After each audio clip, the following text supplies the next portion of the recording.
Post-independence, Nigerians made right choice of leaders. Obasanjo. Former Nigerian President Olusegun Obasanjo has declared that Nigerians of the post-independence era made the right choice of political leaders. He made the declaration while speaking at the National Daily Awards in Lagos on Saturday. Reports added that Obasanjo said that even though politics raged then like today, Nigerians then were determined to ensure they chose the right leaders who made the right decisions for the country. In fact, in making choices of leaders, I would say Nigerians of post-independence made the right choices of leaders. We all know that if your choice is right, the performance and consequences will be right. Well, is what Obasanjo saying correct? He's saying in post-independence era, when Nigerians we've made the right choice of leaders, the democratic leaders that we've had after military, that is during democratic period, that we made the right choices in all the leaders. Is it true, or is it trying to make us deviate for what's at stake, or is it trying because he was a former president, is it trying to make waves for himself? Because we got to know that he also had a hand, a partial hand in the just concluded election. There was a time that he was against Atiku, even though Atiku was advised. He said, so far he's still alive, Atiku can never become the president of Nigeria. He also spoke a thing or two about Bola Ahmed Tinubu. So, yeah, our thoughts as Nigerians all together made the right choices of political leaders. Obasanjo, who was the keynote speaker at the occasion, recalled the opinion of world leaders about Nigeria immediately after independence, but regretted that the country was not living up to that expectation. It's obvious. The country Nigeria is not living up to the expectation. It's true. Things are so high.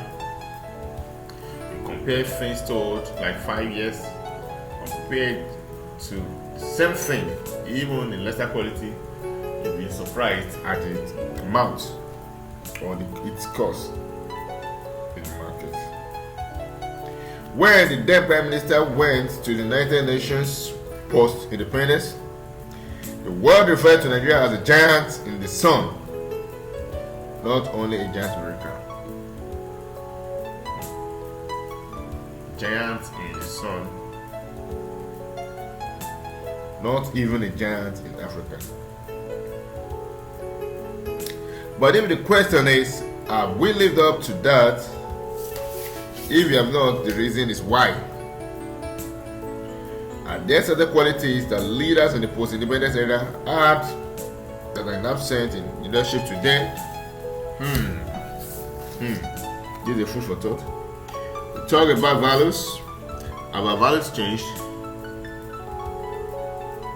What is Nigeria today, and what is the Nigeria we want? How do we get what we want?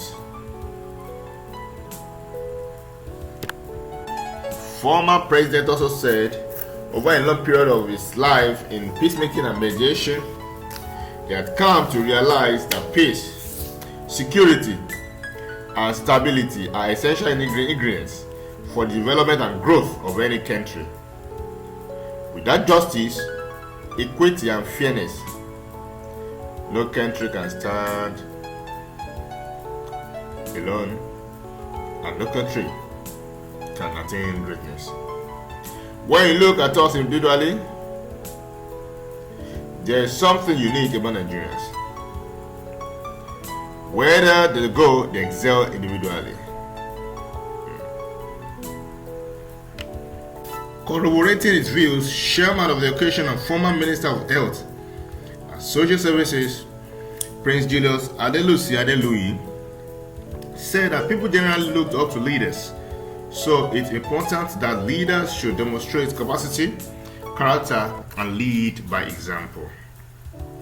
As a country, we only need a rebirth of a national ethos. What kind of Nigeria do we want? What role should everyone be playing towards the emergence of such a Nigeria?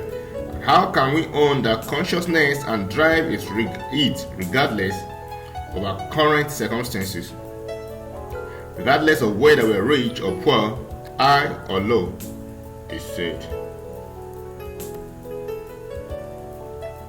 Yeah, if we really compare during the post-independence era and during the pre-independence era, when we really compare, according to our leaders then, was Nigeria better then, or this post-independence era is better than the pre-independence? Well, anyway, we know that a lot of things have changed in the country in the course of past years. There was a time when dollar rate was so small, but now it's fluctuating, even at a very high rate. There was a time when we had a lot of foreign investors, and social amenities were working. The political offices were tender. Their hearts set with gladness and all sorts of things. But what of the present Nigeria, that's the post-independence? What has changed? What went wrong? The truth is that there must be a rebirth of all those things which made us the giant of Africa and one of the nations to reckon with in the world. Anyway, a lot of people who were present in the pre-independence can say then was better. But and in truth, according to history, was Nigeria better then? What were the problems that we also faced? And have we really demonstrated democracy, which is government of the people, by the people, and for the people? What has changed? Which transition happened? Where did we get it wrong? I believe if these questions can be answered with other questions, we believe that there will be a way forward for Nigeria.